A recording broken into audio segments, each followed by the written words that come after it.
ವಯನಾಡು ಲೋಕಸಭಾ ಕ್ಷೇತ್ರದಲ್ಲಿ ಬುಧವಾರ ಮತದಾನ ನಡೆಯುತ್ತಿದೆ. ಲೋಕಸಭೆ ವಿರೋಧ ಪಕ್ಷದ ನಾಯಕ ರಾಹುಲ್ ಗಾಂಧಿ ಅವರ ರಾಜೀನಾಮೆಯಿಂದ ತೆರವಾಗಿರುವ ವಯನಾಡಿನಲ್ಲಿ ಪ್ರಿಯಾಂಕಾ ಗಾಂಧಿ ಕಣಕ್ಕಿಳಿದಿದ್ದು, ಅವರ ರಾಜಕೀಯ ಭವಿಷ್ಯವನ್ನ ಕ್ಷೇತ್ರದ ಮತದಾರರು ಇಂದು ನಿರ್ಧರಿಸಲಿದ್ದಾರೆ. ಚುನಾವಣಾ ಕಣದಲ್ಲಿ ಇದೇ ಮೊದಲ ಬಾರಿಗೆ ಪ್ರಿಯಾಂಕಾ ಗಾಂಧಿ ಅಭ್ಯರ್ಥಿಯಾಗಿದ್ದಾರೆ.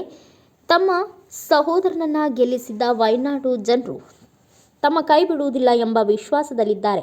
ವಯನಾಡಿನಲ್ಲಿ ಗೆದ್ದು ಸಂಸತ್ ಪ್ರವೇಶಿಸುವ ಉತ್ಸಾಹದಲ್ಲಿದ್ದಾರೆ. ಕೇರಳದಲ್ಲಿ ಪ್ರಿಯಾಂಕಾ ಗಾಂಧಿ ಅವರಿಗೆ ಕಾಂಗ್ರೆಸ್ ನೇತೃತ್ವದಲ್ಲಿ ಯುಡಿಎಫ್ ಮೈತ್ರಿಕೂಟ ಸಾಥ್ ಕೊಟ್ಟಿದೆ. ಎಡಪಕ್ಷಗಳ ಮೈತ್ರಿ ಎಲ್ಡಿಎಫ್ನಿಂದ ಸತ್ಯನ್ ಮೊಕೇರಿ ಮತ್ತು ಬಿಜೆಪಿಯಿಂದ ನವ್ಯ ಹರಿದಾಸ್ ಸ್ಪರ್ಧೆಯಲ್ಲಿದ್ದು ಪೈಪೋಟಿ ನೀಡುತ್ತಿದ್ದಾರೆ.